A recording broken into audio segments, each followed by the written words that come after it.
화폐 개혁으로 브라질 통화인 헤알이 강세였던 1995년 당시 영화는 그 시기에 아일랜드로 유학을 떠난 13살 소녀의 이야기를 담고 있습니다.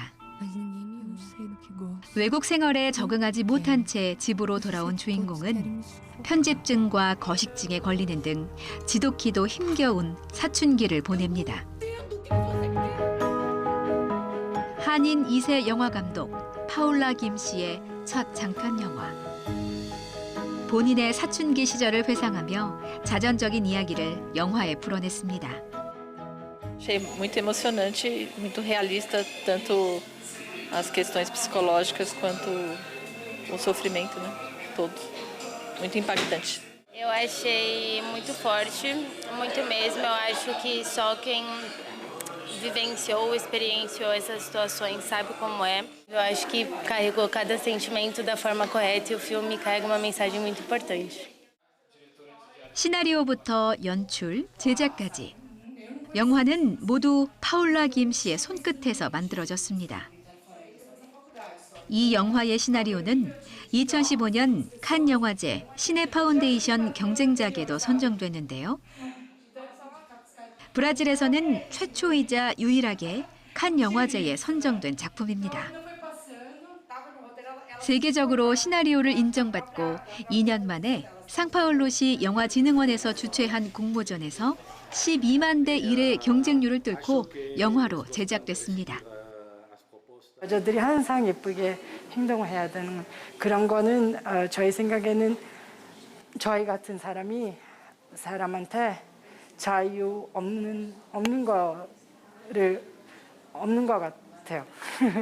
그래서 그런 이야기 만들고 싶었었어요. Esse filme tem uma vida internacional fora do Brasil. Eu sei que vai precisar adaptação, de uso da língua e tudo isso, mas por que não? 브라질에서 나고 자란 동포 2세 파울라 김 씨는 영화 감독을 꿈꾸며 상파울루 주립대학에서 시나리오와 촬영을 전공하고 다양한 경험을 쌓아왔는데요. 브라질 영화계에서 손쉽게 활약할 줄로 알았지만 영화계에 발붙이는 건 생각보다 녹록지 않았습니다. 주로 의류업에 종사하는 동포 사회에서 길잡이가 되어줄 사람도 없었죠. 저희 생각에는 일단 브라질에서 여성들이 연출하는 거는 조금 어렵고요. 영화에서 일하는 사람들이 보통 백인이라서 그 커뮤니티 들어가는 게 조금 어려워요. 오직 자신의 실력으로만 승부를 겨뤄야 하는 상황. 18살의 첫 단편 작품으로 여러 영화제에서 호평받은 파울라 김 씨는 이후 한국에서 본격적으로 영화 연출을 공부하며 꾸준히 작품 활동을 이어갔습니다. 서툰 한국어로 한국에서 공부하는 것 자체가 큰 도전이었지만 한국에서 공부했던 시간은 영화 감독으로서 성장하는 데 큰 양분이 됐습니다. 힘들어서 많은 것을 배웠던 것 같아요. 왜냐하면 한국에서도 여기도 비슷한데 한국에서는 기획 더 잘해야 돼요. 그런 경험이 있었으니까 여기서 조금 더 쉬워졌어요. 이렇게 파울라 김 씨가 걸어온 발자취는 자신만의 이야기를 영화로 써내려가고자 하는 후배들에게도 큰 울림이 됐습니다. 모교에서 진행되는 후배와의 만남에서도 많은 이들이 그의 이야기에 귀 기울입니다. Eu acho que não foi muito bem aproveitado exatamente por isso, por eu ser mulher, por eu ser amarela, sabe, várias questões. Mas eu acho que é importante vocês saberem desse lugar. Eu estou vendo aqui que muita gente é nova, é muito mais diverso do que na nossa época só tinha o Guilherme, gente, sabe? Não tem, sabe? Então vocês usem isso e se empoderem desde já, porque demora muito tempo para você, tipo assim... Eu vi que a trajetória dela teve idas e vindas e o aprendizado constante de sempre buscar ir além e acreditar que não precisa ter pressa. 자신처럼 영화 감독이 되고 싶은 다음 세대에게 파울라 김 씨는 꼭 전하고 싶은 메시지가 있습니다. 제가 젊은 사람들한테 얘기하고 싶은 거는 꿈 있으면 끝까지 그 꿈 이루어질 수 있도록 일했었으면 좋겠어요. 쉬지 않고 끝까지 하는 것을 그 메시지 주고 싶은 거예요. 남들이 가지 않은 길을 가며 묵묵히 내면의 이야기를 들려주는 파울라 김씨. 계속해서 영화를 통해 후배들에게는 하고 싶은 일은 무엇이든 해낼 수 있다는 희망과 용기를, 관객들에게는 쉬어가고 생각할 수 있는 마음의 해방구를 선물하고자 합니다.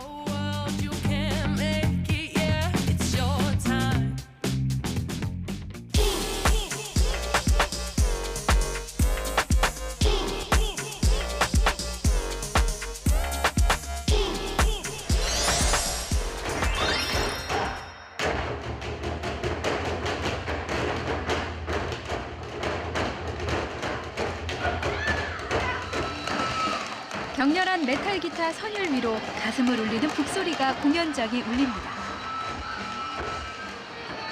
현란한 조명 연출이 무대 분위기를 최고조로 이끌고 관객들의 환호와 함성이 그칠 줄 모릅니다. 有多元元素，像是有杂技啊，包括武术，还有不同的一些不同的元素的一个精彩的演出。而且他的演员每一个的特色都非常的，每个人的表演都非常有特色，然后每个人都非常有能量。哇，那个肌肉真是太棒了！ 이렇게 에너지 넘치고 웃음도 많았던 공연은 처음인 것 같아요. 늦은 시간 공연이라 애들이 좀 지루해할까봐 좀 피곤할까봐 걱정했는데 너무너무 재밌게 잘 즐겨줬거든요. 그래서 저희 너무너무 만족하고 다른 분들한테도 이제 애들이랑 같이 오면은 너무 좋을 것 같아서 꼭 추천드리고 싶어요. 관객들의 마음을 사로잡은 이 무대는 중국 광저우 도심의 전용극장에서 정기 공연을 이어가는 한국의 대표 비언어극 난타. 한국인 최용석 씨가 전원 중국인으로 이루어진 출연자들을 진두지휘하며 공연을 이끌고 있습니다. 언어가 통하지 않으면 손짓, 발짓까지 써가면서 배우를 지도하죠. 崔总是一个充满热情的人，然后他平常有很多有趣的想法，然后也一直在努力创造一些新的项目，然后我们在他身边也学习到了很多东西。 이 공연이 중국에 처음 선보인 건 1997년. 배우 장국영을 비롯한 중화권 유명 인사들이 줄 서서 관람할 정도로 중국에서 큰 인기를 끌었죠. 이후 2014년 말 상하이에서 열린 공연이 한 달 내내 매진된 것을 계기로 2016년 광저우에 전용 극장을 열고 본격적으로 중국 시장에 진출했습니다. 하지만 중국 사업이 쉽지만은 않았습니다. 극장을 연 지 1년 만에 사드 사태가 일어나 한국 배우들이 비자를 받기 어려워지자 연습 방식과 소통 방법, 문화 차이를 감수하고 중국 배우들을 모집해야 했습니다. 극에 어울리는 배우를 찾기 위한 오디션도 여러 번. 까다롭게 뽑은 중국 배우들을 제주도 연습실로 데려가 수개월간 기초부터 혹독하게 수련시켰죠.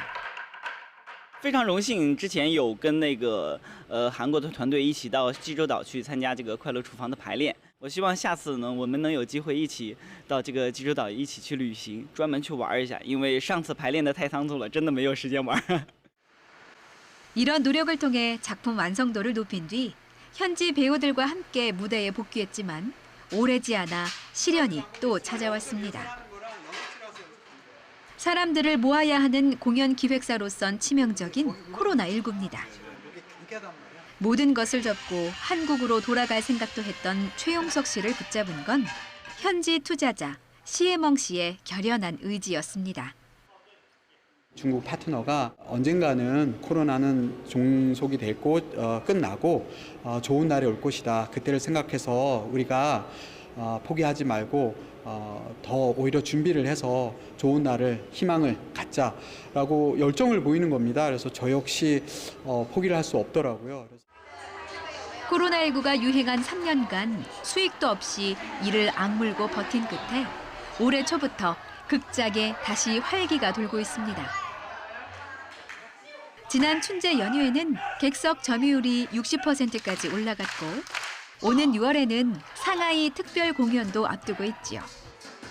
很久没有感受到观众的掌声，还有就是那种欢呼声，其实是非常想念的。在疫情没有演出的这段时间呢，我们是时刻准备着，然后呢不断的练习，然后随时随地，如果疫情一好转的话，我们就立刻投入演出当中，然后给观众呈现更好的演出。 기획자와 배우들, 투자자가 함께 일군 성과임에도 투자자 시혜멍 씨는 최용석 대표가 어려운 여러 외부 요인에도 좌절하지 않고 끝내 공연을 궤도에 올렸다며 아낌없는 찬사를 보냅니다. 作为一个韩国人在中国生活已经很不容易了，还要创造出来一番事业，能够在一个行业当中立足，然后创造一个成功的故事，更难，非常难。 而且我愿意去为之而努力，不管失败多少次，我愿意去做，所以我很佩服。 언어도 관습도 다른 두 나라 제작진이 우정과 열정으로 대륙을 매료시킨 난타. 한국의 문화 콘텐츠를 매개로 두 나라가 더욱 가까워지고 화합할 수 있도록 앞으로도 더욱 끈끈하게 함께 작업할 생각입니다. 좋은 작품, 좋은 컨텐츠 하나를 보면서 서로 좋은 감정을 교류하고 또 화합하고 서로 소통하고 이게 바로 문화의 힘인 것 같아서요. 저는 새로운 작품, 더 좋은 작품을 창작 개발을 해서 많은 사람들이 서로 소통하고 화합할 수 있게끔. 当我们看到我们的乱打秀，看到了我们自己所制作的这些音乐剧，当那些 family 那些家庭在那儿开怀大笑的时候。 这就是我们得到的最好回报，所以这件事我们会一直做下去。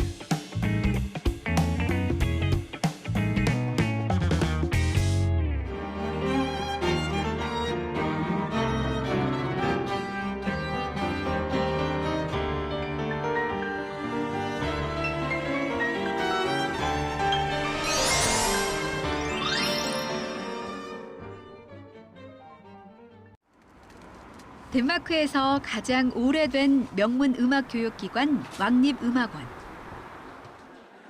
이곳의 콘서트홀에서 북유럽 최고의 피아노 트리오로 평가받는 트리오 콘 브리오 코펜하겐의 연주회가 열렸습니다. 공연장 안에는 특별한 무대를 기다리는 관객들의 설렘이 가득합니다. Jeg tror, jeg vil sige, at der opstår jo altid nogle spændende ting, når mennesker de mødes og for eksempel laver musik. Men måske specielt spændende, når det er to forskellige kulturer, der mødes, som i Trio con Brio, hvor det er to koreanske søstre, der møder en dansk pianist.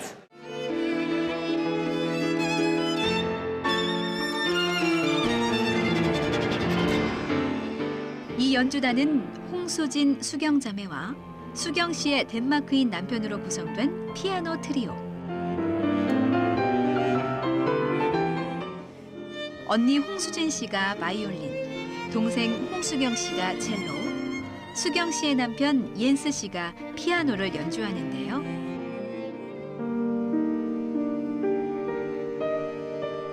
이들의 연주는 동료들에게도 높이 평가받고 있습니다. Men søstrene kom jo hertil, og man må bare sige, at de har virkelig været med til at løfte den danske musikkultur, den klassiske musikkultur. De er jo allesteds nærværende. De sidder i symfoniorkestret, de har deres trio, laver indspilninger og projekter og festivaler. Og jeg må faktisk sige helt ærligt, jeg synes det er utroligt inspirerende at være sammen med dem. 홍수진 수경자매는 트리오 활동뿐 아니라 교향악단에서도 함께하는데요. 덴마크 국립교향악단에서 수진 씨는 오케스트라 종신악장, 수경 씨는 수석 첼리스트를 맡고 있습니다.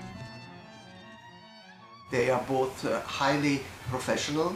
They are very nice, very cooperative, and they are extremely well skilled in their instrument, very much, and they are very important in the structure of our orchestra.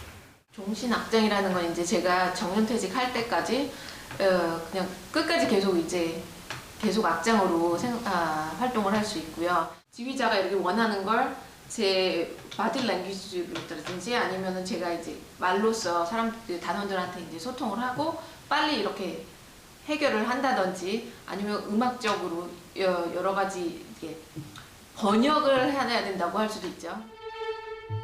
두 자매는 말을 배우는 것과 동시에 악기를 배우기 시작했습니다. 노래를 즐겨 하던 아버지와 피아노를 전공한 어머니의 영향이었는데요.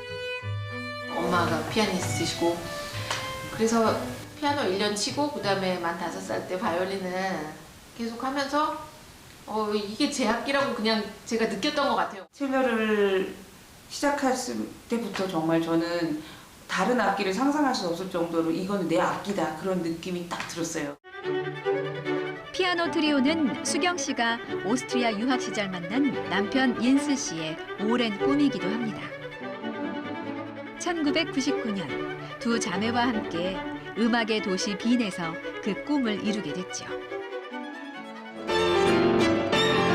트리오 결성 후 얼마 지나지 않아서부터 이들은 각종 대회를 휩쓸며 활동 영역을 넓혀 나갔습니다. 덴마크에서 굉장히 그때 유명하던 그 방송국 실내악 콩쿠르를 저희가 우승을 했어요. 근데 그러면서 1년에 수도 없는 많은 연주들이 이제 생겼거든요. 그러면서 이제 자연스럽게 덴마크로 와서 연주를 많이 하고 생활을 하다 보니까 거기에 대해서 이제 저희도 이제 덴마크에 대한 관심이 많아지고 또 제 제부 저희 피아니스트 옌스가 덴마크 사람이었기 때문에 덴마크에 자주 오면서 정말 이 나라는 살고 싶다는 생각도 들었고요. 이후 전 세계를 누비며 1,500번 넘게 무대에 올랐는데요.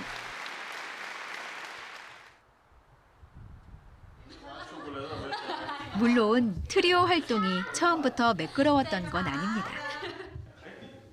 각자 역할이 명확하지 않아 마찰을 빚는 경우도 많았죠.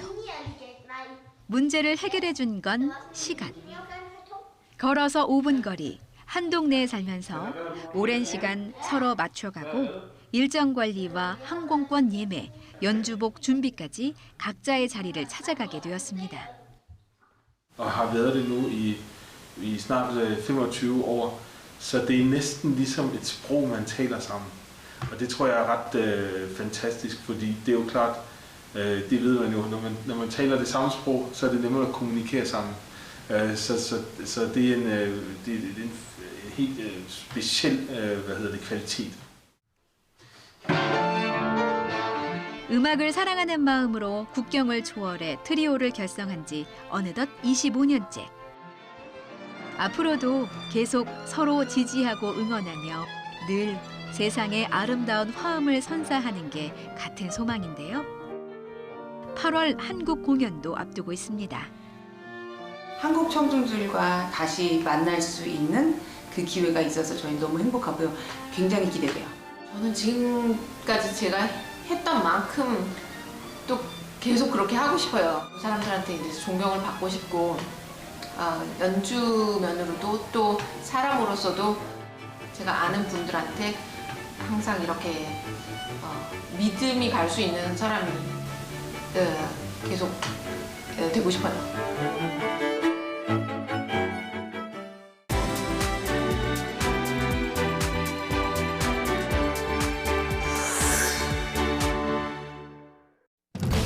세계한인회 총연합회가 전 세계 한인회의 공공외교 활동을 지원하기 위해 한인회 공공외교 활동 가이드북을 발간했습니다. 이진영 인하대 정치외교학과 교수가 쓴 이 책은 공공외교의 정의와 함께 각 지역 한인회가 거주국 시민을 대상으로 해온 공공외교 활동 사례를 담았습니다.